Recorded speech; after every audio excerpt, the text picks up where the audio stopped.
Hello dear students, आज हम start करेंगे next topic. Electrostatic forces are conservative in nature. 1C का ही next topic है ये हमारा।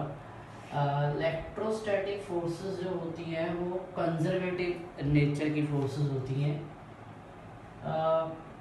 कंजर्वेटिव फोर्स अगर आपने वर्ड पहले भी सुना होगा, +1 में भी कंजर्वेटिव फोर्स वर्ड आता है। वहाँ पे हम पढ़ते हैं gravitational force is conservative force.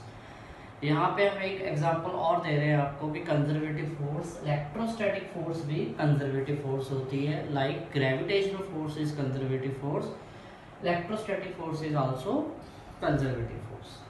सबसे पहले उनके लिए इनको यही नहीं पता कि कंजर्वेटिव फोर्सेस कौन सी होती हैं। तो कंजर्वेटिव फोर्सेस वो फोर्सेस होती हैं if work is done by them. अगर कंजर्वेटिव फोर्सेस वर्क करती हैं बाय देम और अगेंस्ट देम, ठीक है, तो वो जो वर्क है हमारा वो सिर्फ इस चीज पे डिपेंड करता है, उसकी इनिशियल और फाइनल पोजीशंस पे डिपेंड करता है। इस चीज पे डिपेंड नहीं करता कि उसको किस पाथ के थ्रू ले जाया जा रहा है। जैसे कि ग्रेविटी के थ्रू ही समझ लेते हैं। ग्रेविटी कंजर्वेटिव फोर्स है। अगर मैं इस बॉडी को नीचे लेके जा रहा हूँ तो कितना वर्क हो रहा है कि mgh, ठीक है। अगर मैं इसको ऊपर लेके आ रहा हूँ तो -mgh, ठीक है। तो अपने पास क्या है कि अगर मैं इसको इस पाथ के अलॉन्ग लेके जा रहा हूँ mgh, अगर मैं इसको इस पाथ के अलॉन्ग नहीं, उसे स्टेयर्स की फॉर्म में लेके आ रहा हूँ, +1 में भी ऐसी एग्जांपल्स होती हैं हमारे पास, तो भी वर्क mgh ही होगा अगर हम सेम हाइट नीचे आ रहे हैं। तो ये चीज मैटर नहीं करती कि हम उसको h हाइट नीचे लाना है। ये मैटर नहीं करता कि वो h हाइट किस पाथ के अलॉन्ग से नीचे आ रहा है, वो सीधा नीचे आ रहा है या अलॉन्ग द इंक्लाइंड प्लेन आ रहा है। किसी भी केस में वो नीचे आ सकता है। तो फिर हर केस में उसका वर्क जो होता है वो mgh ही होता है। यही यहाँ पे सिखाया जा रहा है कि वर्क जब भी कंजर्वेटिव फोर्स वर्क करती हैं वो work only on initial and final पे डिपेंड करेगा। वो किस पाथ के अलॉन्ग आ रहा है वो पाथ मैटर नहीं करता। तो हमने बोल दिया कि इलेक्ट्रोस्टैटिक फोर्स कंजर्वेटिव होती है। तो कंजर्वेटिव फोर्स के एक नेचर होता है, हमने वो याद नोट की फॉर्म में लिखा हुआ है कि जो कंजर्वेटिव फोर्सेस होती हैं अगर उनका हम वर्क निकालें राउंड ट्रिप में, वो हर बार 0 हो जाता है, ठीक है। जैसे कि मैं अभी एग्जांपल में समझा रहा था कि नीचे आ रहा है तो +mgh, ऊपर जा रहा है तो -mgh, ठीक है। मतलब मैं यहाँ से चल के +mgh फिर ऊपर आया -mgh, टोटल वर्क कितना हो गया? 0 हो गया।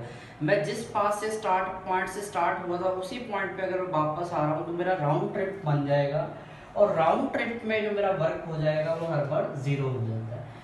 ऐसे अगर हमने बोल तो दिया यहाँ पे कि इलेक्ट्रोस्टैटिक फोर्स कंजर्वेटिव नेचर की होती है। अगर पेपर में कोई पूछ ले हमसे कि शो करो इस चीज को, ठीक है, मतलब इस चीज को शो करो भी इलेक्ट्रोस्टैटिक फोर्स जो होती है वो कंजर्वेटिव नेचर की होती है, तो हम प्रूव कर सकते हैं इसको इसी एग्जांपल के थ्रू भी। राउंड ट्रिप में ये वर्क 0 कर देंगे। जैसे कि हम अगर 2 पॉइंट्स कंसीडर करें, ठीक है, हमारे पास लेट अस सपोज 2 पॉइंट है ए और बी, दोनों किसी चार्ज के फील्ड में है।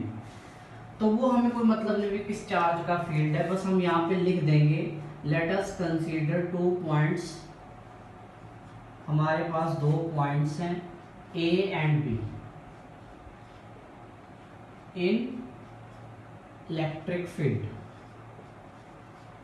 किसी इलेक्ट्रिक फील्ड में पड़े हैं, किसी चार्ज का इलेक्ट्रिक फील्ड है, और वो हम चार्ज भी नहीं दिखा रहे कहाँ है, ठीक है। हमारे ये लिखने का मतलब सिर्फ यही है कि अगर 2 पॉइंट फील्ड के अंदर होंगे तो फिर हमें ये पता है कि दोनों पॉइंट्स पे कुछ ना कुछ पोटेंशियल जरूर होगा, ठीक है। तो हमें कोई पूछेगा पोटेंशियल एट पॉइंट ए कितना होगा, पोटेंशियल एट पॉइंट बी कितना होगा, तो हम दोनों लिख देते हैं potential at point A and B is VA and BB respectively. तो हम वर्क करते हैं, हम वर्क करेंगे, चार्ज को लेके जाते हैं, work done in moving charge from A to B, from A to B, तो कितना वर्क करना पड़ेगा, ठीक है। Work done in moving the charge from A to B. Let us suppose मैं इस पाथ के थ्रू चार्ज को लेके जा रहा हूँ और वो मेरा चार्ज है क्यू नॉट। इसको मैं एल पाथ के अलोंग ले जा रहा हूँ, इस पाथ को मैं एल लिख रहा हूँ, ठीक है, along path L.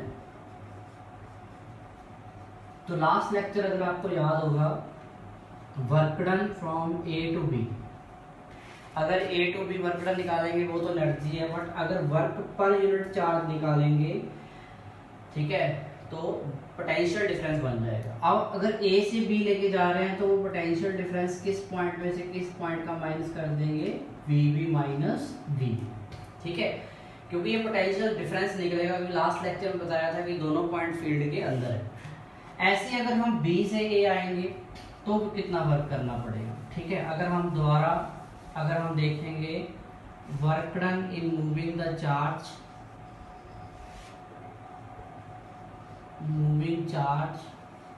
From B to A, अब बी से ए वापस आ रहे हैं हम, ठीक है। अब हमने बोला था कि पाथ मैटर नहीं करता, तो हम किसी और पाथ के थ्रू आते हैं, अलोंग पाथ एल डैश, कोई एल डैश पॉइंट होगा, पाथ होगा, जैसे कि ये है, इस पाथ के थ्रू आ रहा हूँ वापस, क्यू नॉट को लेके आ रहा हूँ, ठीक है। तो हमने पहले ही बोला कि पाथ तो मैटर करता ही नहीं, ठीक है, इसीलिए मैं अलग पाथ से लेके आ रहा हूँ, ठीक है। अब किस पॉइंट से लेके आ रहे हैं, बी से ए आ रहे हैं, तो अब क्या फार्मूला होगा, तो हमें पता है अब फाइनल कौन सा है, A B A minus B. This is the equation number second. ये फर्स्ट है, ये सेकंड है। अगर हम दोनों को ऐड कर दें, दोनों इक्वेशंस को, ठीक है, तो हम क्या रिजल्ट्स नोट करेंगे, हम अगर दोनों को ऐड कर दें, यहाँ पे ऐड फर्स्ट एंड सेकंड, तो हम देखेंगे ए टू बी जा रहा है, फिर बी टू ए आ रहा है। अगर आप ध्यान से देखोगे, यहाँ बी ए प्लस का, यहाँ बी ए माइनस का कैंसर, यहाँ बी बी माइनस का, यहाँ बी बी प्लस का, ये भी कैंसर। तो कुल मिला के ये वर्क कितना हो जाएगा, 0। स्टार्ट कहाँ से हुए थे, ए से, एंड कहाँ पे हो रहे हैं, ए पे, तो वर्क कितना हो रहा है, 0। तो यही हमें पता लग गया, hence work done round trip में कितना हो रहा है, वर्क डन राउंड ट्रिप में कितना वर्क डन हो गया, 0। और राउंड ट्रिप में वर्क किनका 0 होता है, जो कंजर्वेटिव होते हैं, तो हम लिख देंगे hence electrostatic forces are conservative in nature, ठीक है। बहुत छोटा सा प्रूफ है, 2 मार्क्स में पेपर में आता है, ठीक है। तो ये हमें बस कंजर्वेटिव बताना था, कंजर्वेटिव होते क्या है, तो प्रूव करने के लिए बोले तो राउंड ट्रिप में वर्क 0 हम प्रूव करते हैं, ठीक है। तो ये हमारी आज की ये कंसेप्ट था जिसमें हमने ये पढ़ना था। और क्वेश्चंस अगर हम इसमें अटेम्प्ट कर सकते हैं तो ये है, जैसे कि हमने लास्ट लेक्चर में पढ़ा था, पोटेंशियल कौन सी क्वांटिटी है, स्केलर क्वांटिटी है। अब जैसे कि हमें ये पता है कि इलेक्ट्रिक फील्ड इंटेंसिटी कितनी होती है ड्यू टू पॉइंट चार्ज, हम सब ने 1B में इसका फार्मूला पढ़ा है कि electric field intensity due to point charge कितना होता है, E is equal to 1/4 pi epsilon naught Q by R square. This is a formula. Similarly हम लास्ट लेक्चर में ये पढ़ चुके हैं कि हर एक चार्ज का पोटेंशियल भी होता है। तो हमारा क्वेश्चन ये है कि पोटेंशियल किसी पॉइंट पे अगर निकालना हो पॉइंट चार्ज के कारण, वो कितना होता है। तो ये तो एक क्वेश्चन मार्क लग गया, मतलब ये हम सीखना चाहते हैं। जैसे कि हमें electric field due to point charge हमें पता है कितना होता है, ऐसे हम सीखना चाहते हैं कि potential due to point charge कितना होता है, ठीक है। तो वो हमारी नेक्स्ट डेरिवेशन है, यही हमारी नेक्स्ट डेरिवेशन है इस चैप्टर की, जिसमें हम इलेक्ट्रोस्टैटिक पोटेंशियल निकालेंगे due to point charge. Electrostatic potential at point due to point charge, ठीक है, हर एक डेरिवेशन, कोई भी आप डेरिवेशन स्टार्ट करते हैं तो हर एक क्वेश्चन के साथ स्टार्ट करते हैं कि हमें जैसे कि कोई पूछ ले इलेक्ट्रिक फील्ड पॉइंट चार्ज का कितना होता है पता है, बट अगर पूछ ले potential due to point charge कितना होता है वो हमें नहीं पता, तो वो हम सीखेंगे। तो जैसे कि हम डेफिनेशन के थ्रू हम समझेंगे कि जैसे हमने डेफिनेशन ने सिखाया वैसे ही हम पोटेंशियल निकालने की कोशिश करेंगे। जैसे कि यहाँ पे कोई चार्ज है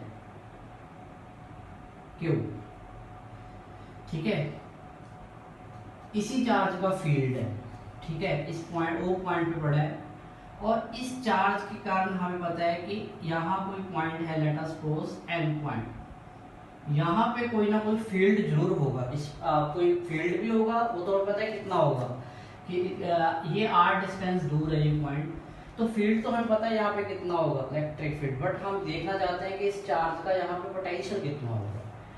ठीक है, तो पोटेंशियल चेक करने के लिए हम डेफिनेशन के थ्रू हम काम करेंगे। जैसे कि हमें बोला गया था कि अगर किसी पॉइंट पे पोटेंशियल निकालनी है तो अगर डेफिनेशन याद हो तो हमें ये बोला गया था कि आप वर्क करो कहाँ से कहाँ तक, इन्फिनिटी से एंड पॉइंट तक वर्क करो, ठीक है, तो जितना भी आप वर्क पर यूनिट चार्ज करोगे तो वो एंड पॉइंट का पोटेंशियल बन जाएगा। ये हमें सिखाया गया था, ये डेफिनेशन आप देख भी सकते हो पीछे जाके। अगर हमें किसी पॉइंट का पोटेंशियल निकालना है तो इन्फिनिटी से एन तक वर्क करो, एन पॉइंट क्यों कह रहा हूँ कि एन पे पोटेंशियल निकालना है, तो पर यूनिट चार्ज करो तो आपका वर्क निकल जाएगा। तो हमें ये भी पता है कि वर्क का फार्मूला क्या होता है, क्या फार्मूला होता है एफ एस कॉस थीटा। पर अगर आपको याद हो मैंने ये बताया हुआ है कि ये फार्मूला कब लगेगा, जब एफ क्या होती है कांस्टेंट। तो हम पहले ये समझेंगे कि लेट अस सपोज ये कोई पॉइंट है इन्फिनिटी, इन्फिनिटी से कोई चार्ज हम यहाँ पे एन पॉइंट पे ला के रख देंगे, तो जितना हमें वर्क करना पड़ेगा उसको वर्क को 4 से डिवाइड कर देंगे तो पोटेंशियल निकल जाएगा। पर हमारा क्वेश्चन ये है कि वर्क किस फार्मूले से निकलेगा। पर अब जब हम टेस्ट चार्ज को ला रहे होंगे, क्यू डॉट हमारा टेस्ट चार्ज जो हम जिसको हम लेके आ रहे होंगे, जैसे जैसे ये इसके पास आता रहेगा तो इनमें जो फोर्स है वो फोर्स का क्या होगा, तो हमें हमारा आंसर है कि इनमें जो रिपल्शन फोर्स है कूलम्स लॉ के अकॉर्डिंग वो धीरे धीरे बढ़ती जाएगी। इट मीन्स फिर फोर्स तो कांस्टेंट नहीं, अगर फोर्स कांस्टेंट नहीं है तो फिर हम वर्क का formula F S cos theta ला के सीधा वर्क तो निकाल नहीं सकते। इसका सीधा सीधा मतलब ये है कि हमें ये वर्क इंटीग्रेशन से ही निकालना पड़ेगा। ठीक है, तो मैंने अगली चीज आपको ये सिखा दी कि हमें ये वर्क इंटीग्रेशन से निकालना है। हमारा टारगेट वर्क निकालना ही है, क्योंकि वर्क निकाल के पर यूनिट चार्ज करके पोटेंशियल निकल जाएगा, पर वर्क सीधा नहीं निकाल सकते क्योंकि एफ यहाँ पे कांस्टेंट ही रहेगी, जैसे जैसे इसके पास आएगा रिपल्शन बढ़ती जाएगी। तो कैसे करेंगे हम, तो हमें स्मॉल वर्क डन फाइंड करके इंटीग्रेशन करनी पड़ेगी। तो उसके लिए हम थोड़ा सा अगर लेट करना हो तो क्या लेट कर सकते हैं, let us consider a point charge Q, कोई पॉइंट चार्ज है हमारे पास Q is placed at point O, उसको हमने ओ पॉइंट पे रखा है, and we have to find out, हमने क्या फाइंड करनी है, we have to find out potential. किस पॉइंट पे फाइंड करनी है, एट पॉइंट एन, और ओ एन डिस्टेंस कितना लिया है हमने आर। ठीक है, तो कैसे स्टार्ट करेंगे हम, तो हम बोलेंगे कि सारा वर्क निकालने की बजाय एक स्मॉल वर्क डन निकालो। ठीक है, तो हमारा टारगेट ही है, टोटल के लिए तो इंटीग्रेशन करनी पड़ेगी। Small work done in moving charge from A to B, मैं 2 पॉइंट डायग्राम में दिखा रहा हूं आपको, ए और बी। लेट अस सपोज ये वो 2 पॉइंट है ए और बी, ए से बी पे ला रहे हैं, और ये डिस्प्लेसमेंट बहुत स्मॉल सा डिस्प्लेसमेंट है dx, और जो ए पॉइंट हमने लेट किया है वो मेन चार्ज से x डिस्टेंस दूर है। ठीक है, तो work done in moving the charge from A to B by small displacement dx। तो ये वर्क हम निकालेंगे, हम ये उसके लिए ये फार्मूला लगा लेंगे कि हम ये मान के चलेंगे ये पॉइंट इतने क्लोज है कि इतने में फोर्स तो नहीं वेरी करेगी, मतलब इतने जैसे ये समझ लो कि ये 4 सेंटीमीटर का डिस्टेंस है और ये 3.99 सेंटीमीटर का डिस्टेंस है, तो ये इतने पास पास ये पॉइंट है कि हम ये कह सकते हैं कि यहाँ से यहाँ आने तक फोर्स नहीं बदली होगी, ठीक है। बट हाँ, यहाँ से यहाँ आने तक बदली होगी, क्योंकि यहाँ इन्फिनिटी से ला रहे हैं तो वर्क फोर्स बदली होगी। बट हम पॉइंट इतने पास पास ले रहे हैं कि हम मान रहे हैं कि यहाँ फोर्स नहीं बदली होगी, तो उसके लिए हम ये फार्मूला लगा रहे हैं। तो स्मॉल वर्क डन निकाल रहे हैं, ठीक है, तो F लेनी पड़ेगी, ठीक है। S क्या होता है यहाँ पे? डिस्प्लेसमेंट। डिस्प्लेसमेंट में A से B आ रहा हूँ, तो मुझे कितना डिस्प्लेसमेंट करवाना पड़ रहा है? dx। एंगल कितना है ये भी देख लेते हैं। अब ये दोनों चार्ज हमें पता है, ये भी प्लस है और ये भी प्लस है। अगर देखेंगे तो ये दोनों चार्ज एक दूसरे को क्या करेंगे? रिपेल करेंगे। मतलब फोर्स किस तरफ लगेगी? बाहर की तरफ फोर्स लगेगी, और हम अंदर की तरफ ला रहे हैं चार्ज को। तो अगर आप ध्यान से देखोगे आपको एंगल ये 180 का एंगल दिखेगा, क्योंकि हम अंदर आ रहे हैं, ये उसको बाहर की तरफ फोर्स लगा रहा है।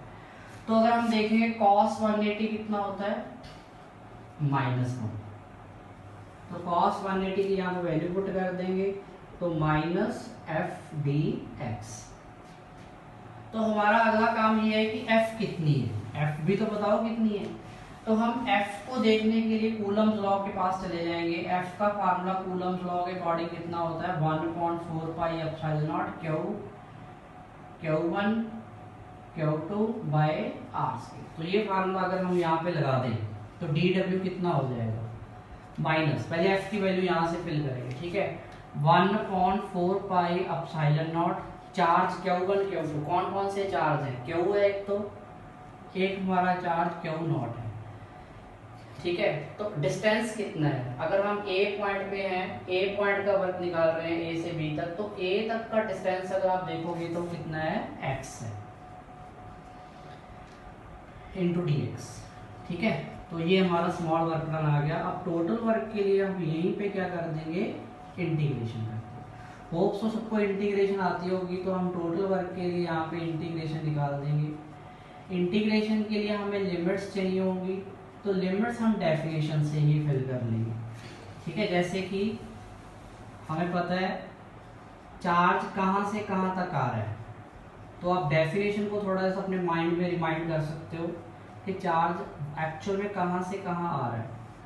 तो हमें पता है डेफिनेशन के अकॉर्डिंग चार्ज कहाँ से आ रहा है? इन्फिनिटी। मतलब अगर आप देखोगे इनिशियल में डिस्टेंस कितना है? इन्फिनिटी। फिर किस पॉइंट पे ला रहे हैं? एन पॉइंट, और एन पॉइंट कितनी दूर है? r। तो अपर लिमिट क्या हो जाएगी? r, ठीक है। तो इसमें dw तो w हो जाएगा। इसमें इंटीग्रेशन किसकी होगी?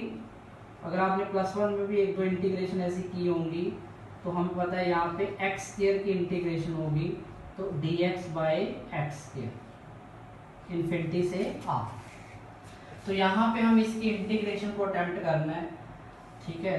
तो इंटीग्रेशन करने के लिए यहाँ पे हम क्या करेंगे? सबसे पहले तो x² जो नीचे पड़ा है, आप सबको पता होगा कि उसको सबसे पहले ऊपर लेके जाएंगे, उसकी पावर ऊपर जाए कितनी हो जाएगी? -2।